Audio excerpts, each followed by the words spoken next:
नमस्कार जय जगन्नाथ फ्रेंड्स मुझे आसी पहुंची पटिसारी पंचायत कानुपुरा ग्राम रे एठी बहुत पूर्वर अष्टम प्रहरी नामयज्ञ एठी आयोजित होउची आसंतु मु आपनको आज बुली देखैबी एठी जो कानुपुरा ग्राम जो ग्रामवासी माने अछंती से ग्रामवासी माने केमिति कार्यक्रम को प्रत्येक वर्ष पालन करूछंती एवं बहुत सुंदर भाव में करूछंती आसंतु बुली देखिबा।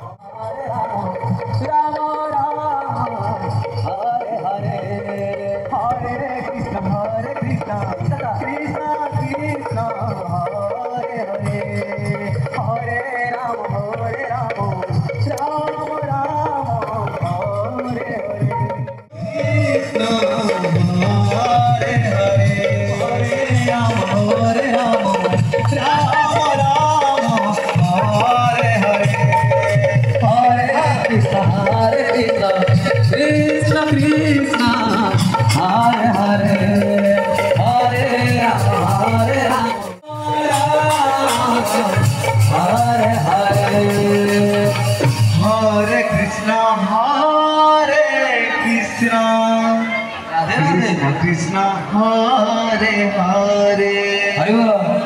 हरे राम राम राम हरे हरे हरे कृष्णा कृष्ण कृष्ण हरे हरे हरे राम राम राम हरे हरे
बढ़िया वाला कैमरा को ना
नमस्कार जय जगन्नाथ फ्रेंड्स मु सेवक जगतगुरु आज आसी पहुँची पटिसारी पंचायत कानुपुरा ग्राम ग्राम आज अष्टम प्रहरी समापन है एवं ये प्रत्येक वर्ष अष्टम प्रहरी हुए आ बहुत जाकजमक ग्रामवासी माने अष्टम प्रहरी पालन करती सहित रंगारंग कार्यक्रम हुए तेणु आसतु मो सहित कानुपुरा ग्राम कमिटीर किसी सदस्य अच्छा एवं मो सहित सभापति रमाकांत साहू अच्छा बुझा जे ए वर्ष जो अष्टम प्रहरी है ये अष्टम प्रहरी कार्यक्रम केमिति है एवं आगामी दिन में कौन कार्यक्रम अच्छी रंगारंग कार्यक्रम ता बाबद टे अवगत कराइबे एवं केबेठु ये कार्यक्रम है ता बाबद टे समस्त को कहे कार्यक्रम तो ये केते दिन है आम कहीपरानी यहाँ आम बापा कथा नहीं जेजे बापा आरम्भ करते तथापि से क्रम चली आम आज कथार पहुँचीचे यहाँ आमर गत काली आरंभ हुए आज शेष हुए उद्यापन दिवस आज काली पाखर अच्छी ओपेरा 2 दिन ओपेरा कार्यक्रम रही हाँ रंगारंग कार्यक्रम 2 दिन रही जहाँ कथा देखा पाऊँ ग्राम बहुत उत्साह बहुत बहुत बहुत काली ठू बहुत लोग आमर मुख्य काम है पोखरी घट आनिबा आज ये उद्यापन ये 2टा जिनस आम गाँव मुख्य आकर्षण से घट 3 दल जाक आसवे सब पोखरी की जी बहुत लोग से देखते से 2 घंटा जाए आम खाली पोखर घट ये पहुँचो आज जो ये जिनस ये तो केते लोक समस्ते देखते जानते किस कथा तापर भी यहाँ गाँ मझीर कालठू तो लोक समय सब रोचु अन्नछत्र अन्नछत्र आज आज अन्नछत्र तो आज गत पाख काली पाखर भी आम चली कीर्तनिया खाऊँ आम खाऊे जी आसु खाऊ ग्रामवासी सब खाऊँ ना कि कहार की मना ना हरियाट माने पूरा हरियाट समस्त खाऊँ आज आउे अधिका हुए बाहर सब लोक आसती पाख गाँव सब कानिका हुए कानिकाटा अधिका हुए आउ सब सादा भात डालमा खटा घाट एमती तो हुए यहाँ आज कि बाहर लोक किसी आसती पाखापाखि गाँव लोक आसती 1000-1200 लोकर खाया पीवा होता आज यहाँ हूँ मो मामू घर गाँ मुझे छुआ दिन आसे यही अन्नछत्र हरिहाट जो अष्टम प्रहरी हुए ताको देखे तो आम गाँव में आउ जड़े वरिष्ठ सदस्य अच्छा जी कि आमर पूर्वतन हेडमास्टर आम बापूजी हाईस्कल तेंतुली गाँव विचित्र सार को अनुरोध करी सी आगे अवगत करेंगे। धन्यवाद जगतगुरु आमर वर्तमान सभापति हिसाब से श्रीजुक्त रमाकांत साहू अच्छा श्रीजुक्त प्रसन्न कुमार साहू संपादक अच्छा संपादक कौन सेपटे कम अच्छी पलि जाइए से आम सहित ना कोषाध्यक्ष सुकांत महापात्र अच्छा मो बाम पटे कराई जो ग्रामर समस्त कार्यक्रम सुचारू रूपे पालन हो समस्त को नहीं सी करती कराऊँ से आम मान सहयोग रही सब कार्यक्रम एवं आम गाँव मुख्यतः संपत्ति है आम जंगल पोखरी 2टा अच्छी आमर जंगल आम रक्षणाबेक्षण करुचु तेणु आम जंगल जहाँ इनकम हो बाकी आमर जी सभ्य अच्छा गाँव में समस्त माने दान अच्छी समस्त माने भरपूर दान अच्छी से दान आदाय हुए पुणी खर्च सरीबा परे से बंटन कर दि जाए किसी अल्प सुधार दि जाए पुणी से कलेक्शन हुए आम से फांड मन बढ़ा जाए आम गाँव में तेणु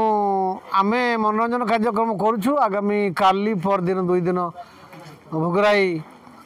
माने बालियापाल भोगराई ଯାତ୍ରା ଶ୍ରୀକ୍ଷେତ୍ର ମହଲ 2 ଦିନ ମନୋରଞ୍ଜନ କାର୍ଯ୍ୟକ୍ରମ କରିବ ଏବଂ ସମସ୍ତେ ଉତ୍ସାହିତ ଅଛନ୍ତି। ସବୁ ଗାଁରେ ମୁଁ କାଲି ତେନ୍ତୁଳି ଗାଁ ଯାଇଥିଲି, ଭୀମଦା ଯାଇଥିଲି, କେଉଁଠିକା ପାର୍ଟି ଆସୁଛି ପଚାରୁଥିଲେ, ମୁଁ ସମସ୍ତଙ୍କୁ ଅବଗତ କରାଇଛି ଏବଂ ଆମର ଏଇଠି ଅନୁଷ୍ଠାନରେ ହେବ 2 ଦିନ ମନୋରଞ୍ଜନ କାର୍ଯ୍ୟକ୍ରମ। ଉପରବାଲା କଥା ଯଦି ମେଘ ଘଡ଼ଘଡ଼ି କାଳବୈଶାଖୀ ନ ଆସେ ତ ସମସ୍ତେ ଉପଭୋଗ କରିପାରିବେ ଭଲ ଭାବରେ। ଏବଂ ବଡ଼ ମାନେ ଖୁସିର କଥା ସମସ୍ତେ ଆମର ଏଇଟା ମୋ ଜେଜେବାପା ମଧୁସୂଦନ ସାହୁ, ଗଙ୍ଗାଧର ସାହୁ ଯେତେ ସବୁ ଅଛନ୍ତି ବୁଢ଼ା ବୁଢ଼ା ଥିଲେ ସେମାନଙ୍କ ଅମଳରୁ ଲୋକମାନେ ସନ୍ଧ୍ୟାରୁ ଆସନ୍ତି ଖାଇବା ପାଇଁ କାନପୁରା ହରିହାଟ। ସେତେବେଳେ ଲୋକମାନଙ୍କୁ ଖାଦ୍ୟ ମିଳୁନଥିଲା, 400ରେ ଧାନ ନେଉଥିଲେ, ଲୋକମାନେ ଖାଉଥିଲେ, ମୂଲ ଲାଗୁଥିଲେ। ତାପରେ ଗଉଣିଆ ଧାନ ହେଲା, ତେଣୁ ହାଇ ହରିବଂଶ ସାହି, ଆରପଟା, କର୍ଦ୍ଦା, ପାଳସା, ଏପଟେ ବେଗୁନିଆମୁଣି, ପଟସାରୀ ସବୁଆଡ଼ୁ ଲୋକ ଆସୁଥିଲେ ଖାଇବା ପାଇଁ। ହଁ 8-10 କୁଇଣ୍ଟାଲ ଚାଉଳ ଫୁଟୁଥିଲା, ମାନେ ରାତି 8ଟାରୁ ଖିଆ ହେଉଥିଲା, ସକାଳୁ ସୂର୍ଯ୍ୟ ଉଦୟ ହେବା ପର୍ଯ୍ୟନ୍ତ ଲୋକମାନେ ଆସି ଖାଉଥିଲେ। ଆଜି ସେଦିନ ନାହିଁ, ଲୋକମାନଙ୍କ ପାଖରେ ଅଭାବ ନାହିଁ, ତେଣୁ ସମସ୍ତଙ୍କ ପାଖରେ ପଇସା ଅଛି। ତଥାପି ଆନନ୍ଦର ସହିତ ଯେତିକି ହେଉଛି ଗତକାଲିଠୁ ଆମର ଦିଆଯାଇଛି, ଯେଉଁମାନେ ଚାହିଁଛନ୍ତି ଖାଇଛନ୍ତି। ଆଉ ଆଜି ସମସ୍ତଙ୍କ ପାଇଁ ଖୋଲା ମଇଦାନ, ସମସ୍ତେ ଆଜି ମାନେ କାନିକା, ସାଧା ପ୍ରସାଦ, ଡାଲମା, ଖଟା, କ୍ଷୀରି ଏ ସମସ୍ତ ଆମର ଆୟୋଜନ ହେଇଥିଲା। ତେଣୁ ଆନନ୍ଦରେ ଖାଇ ଯାଇଛନ୍ତି। ଆଉ ବର୍ଷା ଟିକେ ବାଧକ ସାଜିଲା, ଆମର କୀର୍ତ୍ତନ ବଢ଼ିବାର ଟିକେ ବିଳମ୍ବ ହେଲା। ଯାହା ହଉ ଭାରି ସମ୍ପୂର୍ଣ୍ଣ ରୂପରେ ଖୁସି ମଜାରେ କଟିଲା। ଆଉ ଯେତିକି ଯୁବ ସମ୍ପ୍ରଦାୟ ଆସିଥିଲେ ସିଏ ଦଧିହାଣ୍ଡି ଭାଙ୍ଗିବାରେ ଏଠି ଗଡ଼ାପଡ଼ା ହେଲେ, ଦଧିହାଣ୍ଡି ଏଇଠି ମାନେ ଗଡ଼ାପଡ଼ା ହେଲେ। ଯାହା ହଉ ବହୁତ ଖୁସି ଆନନ୍ଦର ସହ এই কার্যক্রম পালিত হল। মু আসি দেখিলি যে যুবপিঢ়ি মানে এটি বহুত সহযোগ করছেন, মানে সে গাঁর যে পরম্পরা আগুক যে পিঢ়ি মানে যুবপিঢ়ি মানে আগুক এই পরম্পরা নেইকি যাবে, যেমিতি মানে তাঁকর জেজেবাপার যে আরম্ভ করে কার্যক্রম আজ সমস্ত পাখে আনন্দ উৎসাহর সহ পালন করে পাচ্ছেন, সেইভাবে যুবপিঢ়ি মানে আসন্তা কালি এই যে কার্যক্রম আগুক নেইকি যাবে। মু দেখিছি স্যার যেমতি কহিলে হরিহাট পুরা বসি থাকে, এইটি চুলি হোউথলা, খন্দা হোউথলা, ମୁଁ ଦେଖିଛି, ମୁଁ ଆସେ। ତେଣୁ ମୁଁ ଆଶା କରିବି କାନପୁରା ଗ୍ରାମରେ ଏଇ ଯେଉଁ କାର୍ଯ୍ୟକ୍ରମ ହେଉଛି ଏ କାର୍ଯ୍ୟକ୍ରମ ବହୁତ ଉନ୍ନତ ମାନର ହେଉ ଏବଂ এই କାର୍ଯ୍ୟକ୍ରମ ଆଗାମୀ ଦିନରେ କେମିତି ଆହୁରି ଭଲ ହୋଇପାରିବ ମୁଁ ସେଇ ନାରାୟଣଙ୍କ ପାଖରେ ପ୍ରାର୍ଥନା କରୁଛି ଏବଂ ଆଶା କରିବି ଏଇ ମୋର ଭିଡ଼ିଓଟି ଯେଉଁମାନେ ଦେଖିବେ ମୋ ଚ୍ୟାନେଲଟିକୁ ଦୟାକରି ସବସ୍କ୍ରାଇବ୍ କରିବେ। ୟୁଟ୍ୟୁବରେ ସେବକ ଜଗତଗୁରୁ, ଫେସବୁକରେ ସେବକ ଜଗତଗୁରୁ ଏବଂ ଇନଷ୍ଟାଗ୍ରାମରେ ଜଗତଗୁରୁ ଜେନା। ଧନ୍ୟବାଦ।